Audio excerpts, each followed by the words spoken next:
तू ले, ये रख, जा। मीठा मीठा मीठा मीठा मीठा मीठा मीठा मीठा मीठा मीठा मीठा।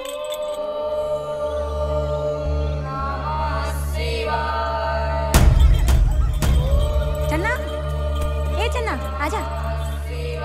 ओम नमः शिवाय, ओम नमः शिवाय, ओम नमः शिवाय, ओम नमः शिवाय, ओम नमः शिवाय, ओम नमः शिवाय, ओम नमः शिवाय, ओम नमः शिवाय, ओम नमः शिवाय, ओम नमः शिवाय, ओम नमः शिवाय, ओम नमः शिवाय, ओम नमः महाराज की जय।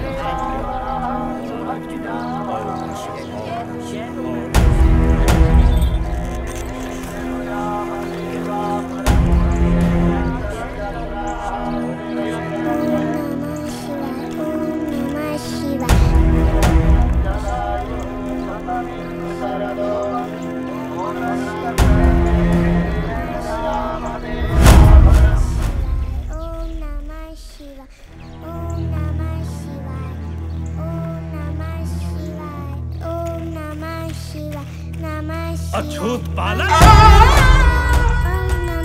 ओम नमः शिवाय का जाप एक शूद्र की जुबान से। हे प्रभु, क्षमा करना हमारे कानों को, जिन्होंने इस घोर पाप को सुना।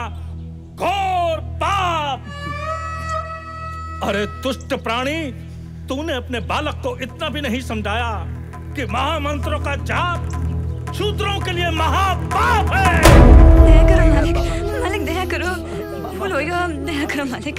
अब इस बालक के कारण गांव में अकाल पड़ेगा, सूखा पड़ेगा, महामारी फैलेगी, गांव वाले त्राही त्राही करेंगे।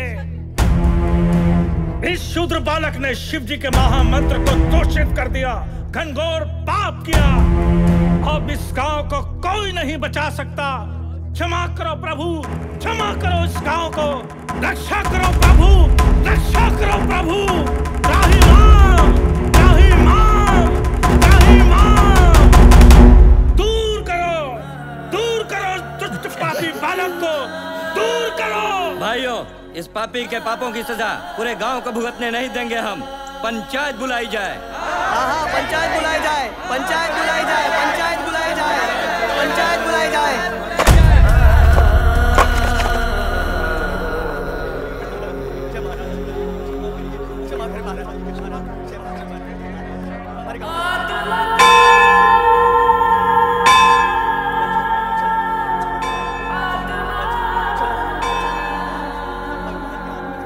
हाँ भैया, सुना है इका फैसला महाराजे करिए। सुना तो है भैया, अब देखो क्या करत है।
आज हम सभी पर एक बहुत बड़ी विपदा आन पड़ी है।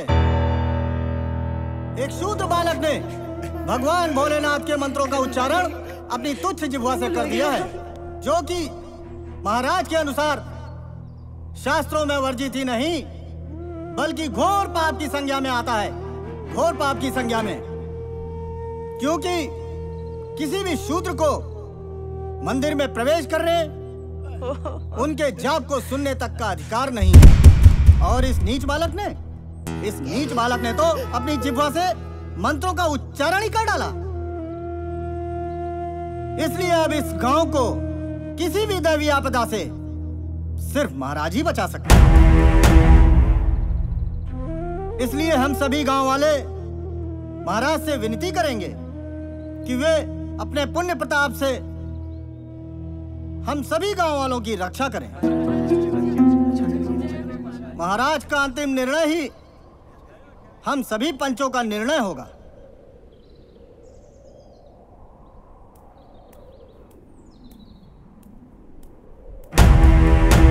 आदेश महाराज।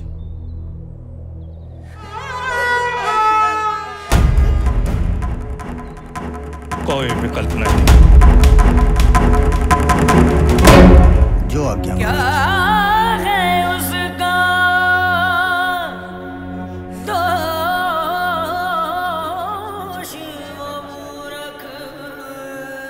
महाराज ने इस विपदा से निपटने के लिए जप और ध्यान शुरू कर दिया है। इसके लिए महाराज ने यह तय किया है कि एक बड़े यज्ञ का आयोजन किया जाए, परंतु केवल यज्ञ करने मात्र से ही इस विपदा को नहीं टाला जा सकता।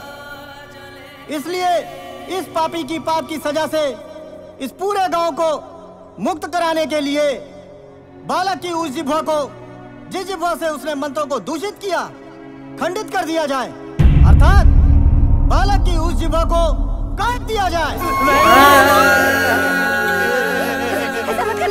मालिक हम शूद्रल की जान ले लो मालिक, हमारे चलना को मालिक का बच्चा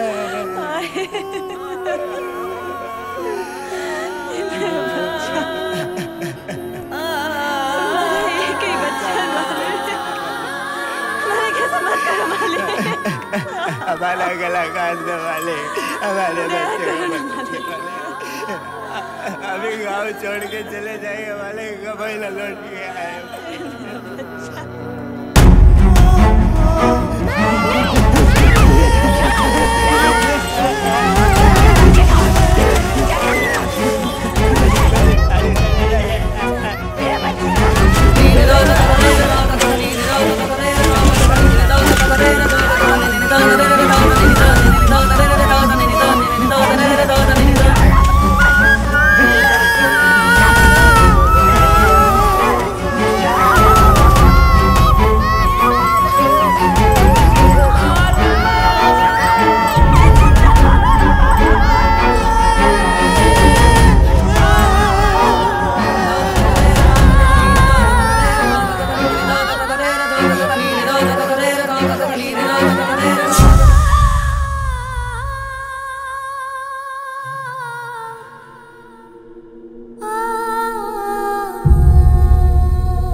जवाल काट दे।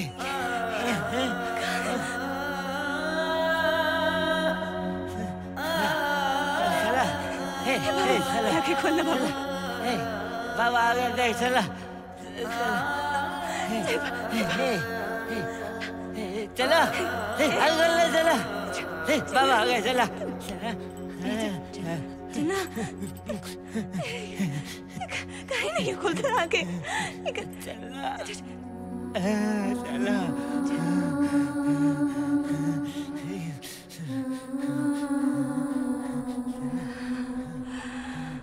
चला काट दे जा।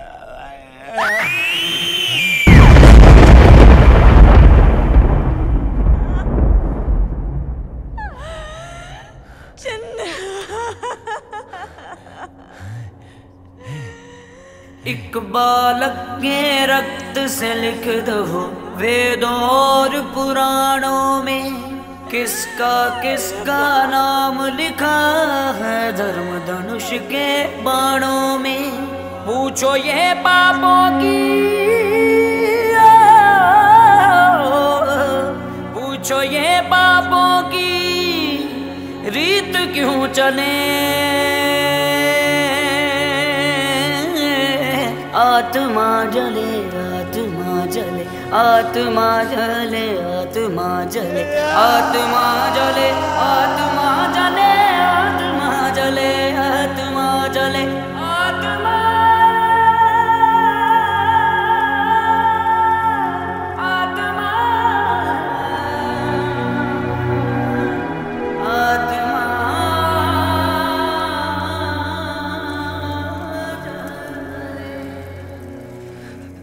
अमर जीना का मरना का।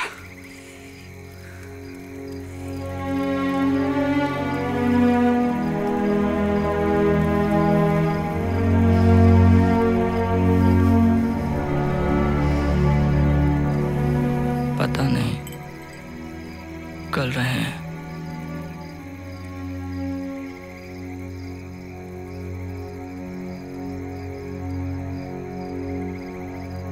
ना रहे।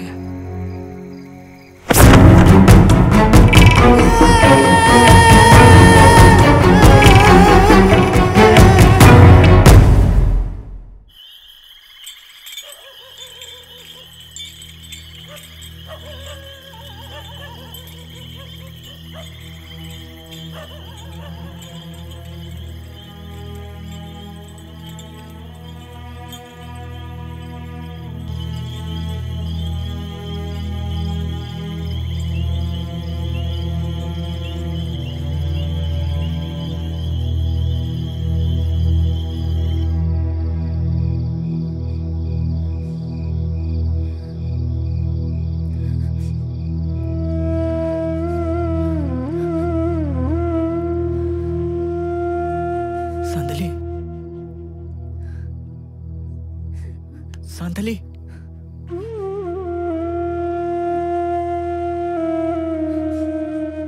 चढ़ना मरा नहीं, मुक्त हो गया है। अत्याचारी पवन चली है और प्राणों के दीप बुझे, जीवन का रास था जैसे कितने बंधक मुक्त हुए।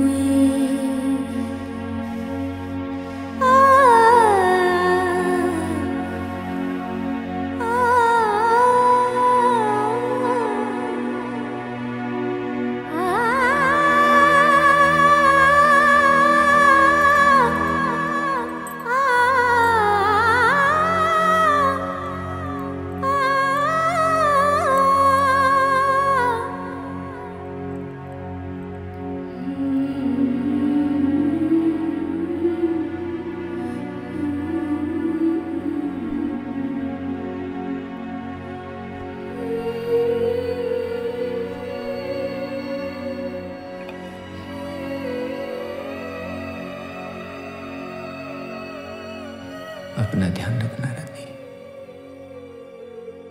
का पता कि हम लौटे कि ना लौटे।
काट डाल ससुरे की जिभा को, ले काट डाल की जिभा को, काट काट। मुंह खोल ठाकुर का।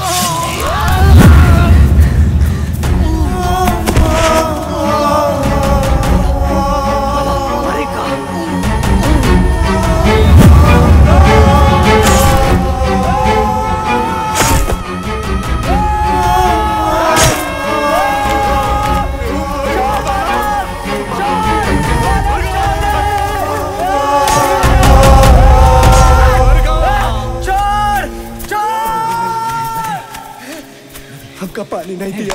बेरू, ये हमरा पापा को पानी नहीं दिया रे। बेरू, छोड़ हमका, हम इनका पानी पिलाएंगे। पानी पियो रे, पानी। बाबा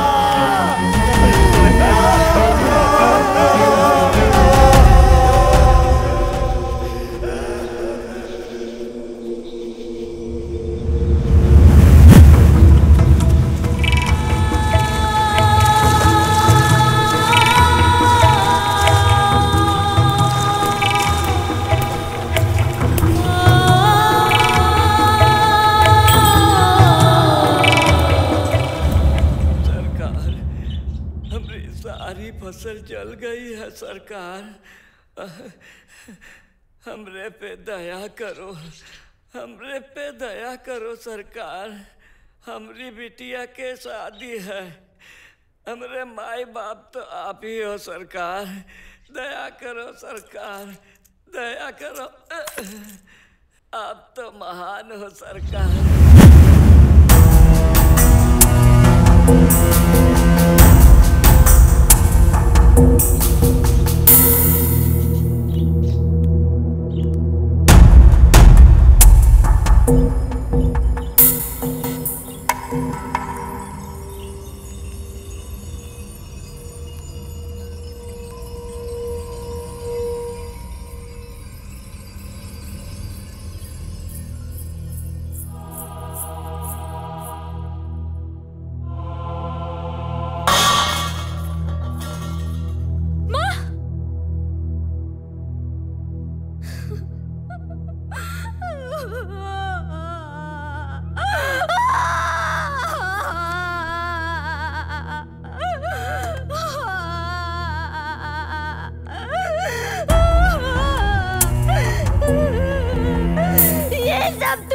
पापों का फल है, तुम्हारे पापों का गड़ा आज मेरे बेटे के सर पर फूट गया।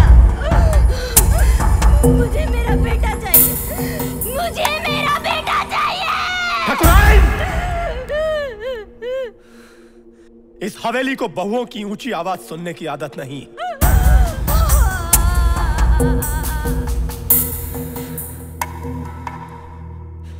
करतार, मुझे मेरा बेटा ही नहीं, वो सब जिंदा चाहिए, जिंदा चाहिए।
सत्यपाल सत्यपाल सत्यपाल सत्यपाल सत्यपाल सत्यपाल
मुझे इस गांव में अब एक भी शूद्र जिंदा नहीं चाहिए।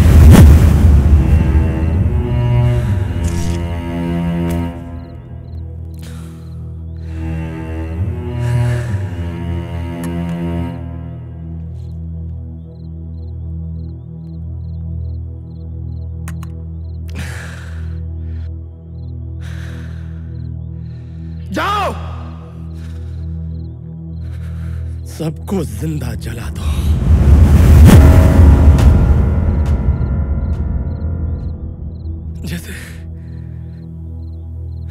जैसे मेरा बेटा जल गया।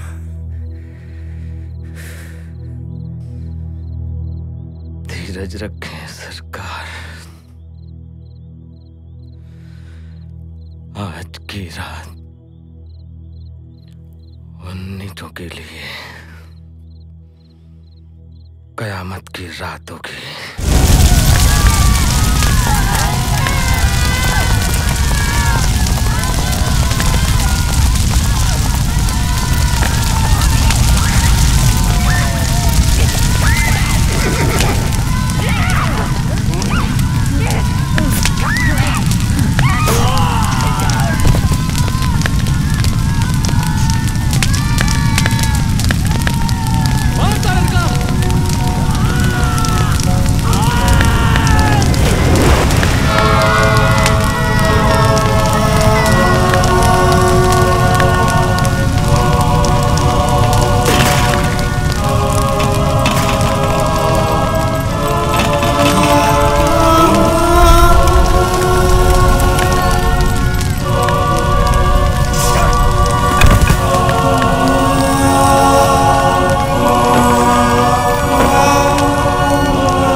किस लिए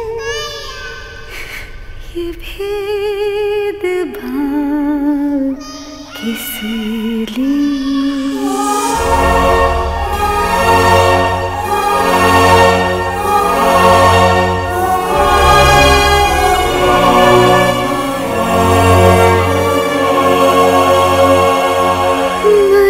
मनुष्यता की पीठ पे ये गहरा घाव किस लिए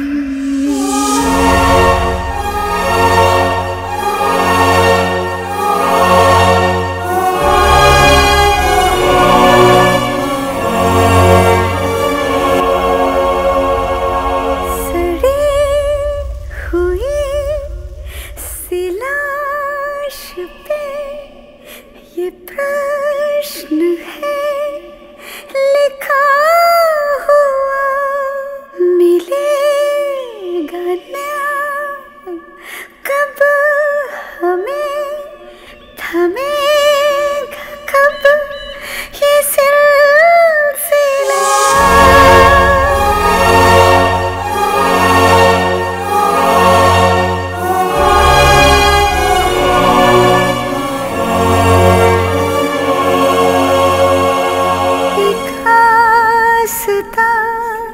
के नाम पे ये कायरो सा खेल क्यों, धर्म के दीप में यहाँ ये क्रूरता का तेल क्यों।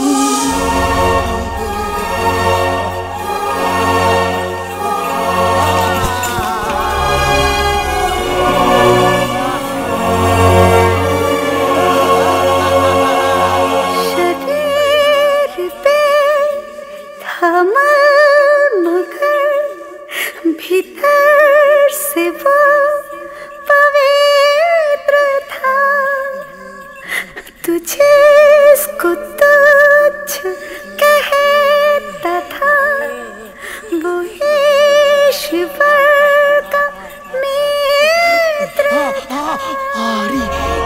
मालिक मालिक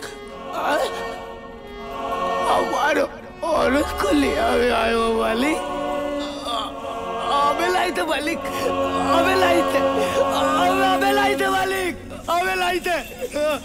अरे अरे हमार भगवान है, अरे अरे अन्नदाता है, अरे उठ उठ उठ उठ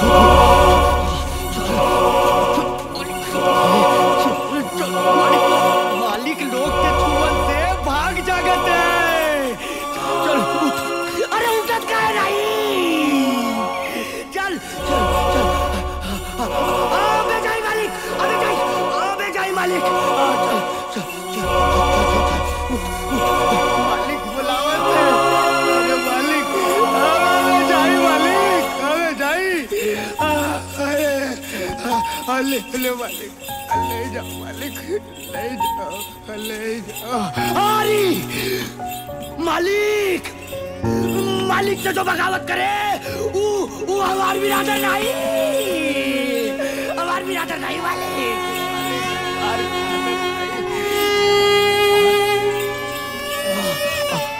अबे चुप कराई थे मालिक, अबे चुप कराई थे, अबे चुप कराई थे,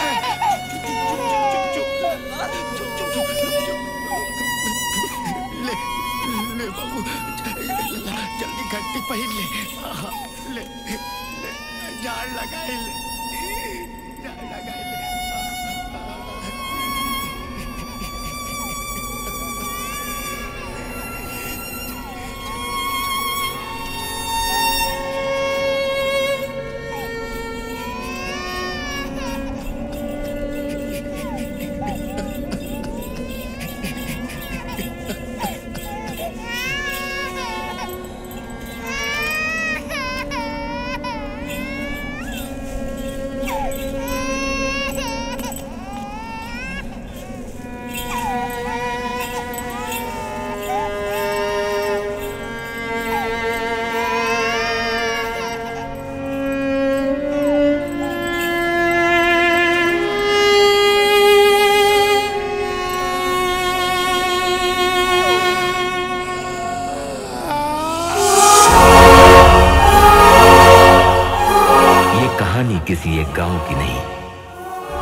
एक पूरे समाज की, उस समाज पर किए गए जुल्म की दास्तां की, जो सिर्फ एक देश में नहीं बल्कि पूरी दुनिया में फैली हुई थी।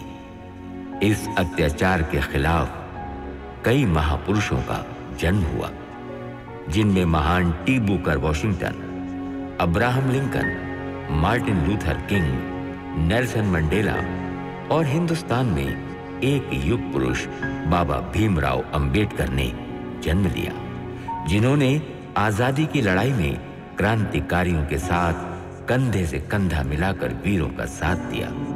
वर्षों तक चले इस महासंग्राम में अंततः विजय मिली, देश आजाद हो गया। इस आजाद देश का संविधान बाबा भीमराव अंबेडकर ने लिखा और इस दबे कुचले समाज को उन कड़े नियमों की बेड़ी से आजाद कराया और ऐसे नियम बनाए जो उन्हें मुख्य धारा में ला सके। परंतु Their crime, drinking water from a public tap. Haryana के पानीपत में दबंगों ने एक दलित की जीभ काट डाली। A Dalit who was raped and then burnt to death by two upper caste 17-year-olds. Odisha's Puri district warns scheduled castes from going no further than this wall.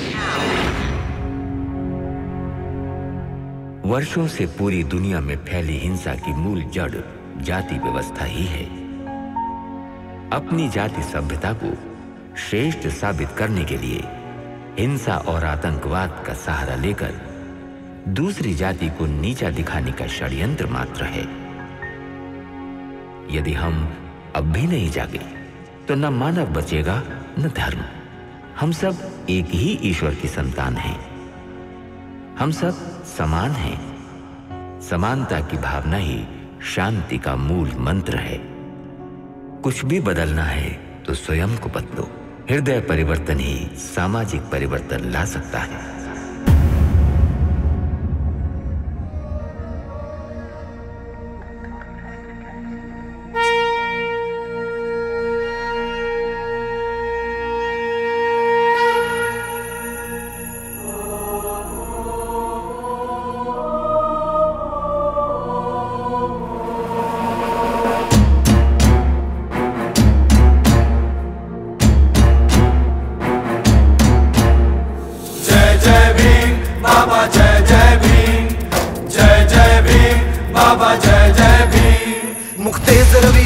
जेरे की वाणी सिंह सी लागे रे। जय जय भीम बाबा जय जय भीम।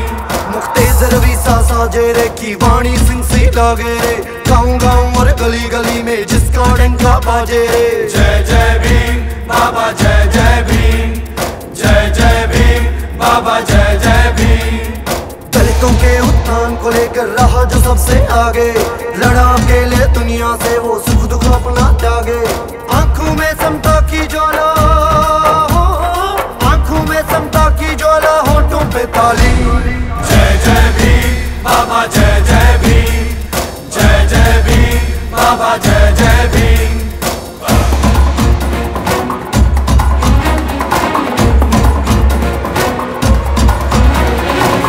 चैत की 14 सन 1891 एक मसीहा जन्मा था एमपी के मोहगांव में।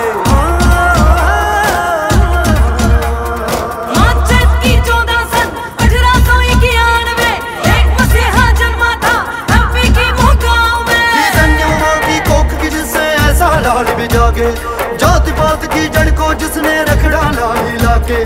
तुझसा पिता हो जिस बालक को होना कभी यतीम। जय जय भीम बाबा जय जय भीम। जय जय भीम बाबा जय जय भीम। दिव्य प्रभा रत्न तू, साधु वरदान तू, आद्यकूल भूष तू, भीम राजा है तू। सकल विद्यापति ज्ञान सत्संगति, शास्त्र शासनमति, बुद्धि तेजा है तू। पंकजा नरवरा रक्त स्वजन उद्धरा, भगवंत अमुचाखरा भक्त का जा है तू। शाहीन दलितों को तूने बुद्ध की राह दिखाई, दीक्षा भूमि नागपुर में दीक्षा उन्हें दिलाई। शाहीन दलितों को तूने बुद्ध की राह दिखाई, दीक्षा भूमि नागपुर में दीक्षा उन्हें दिलाई।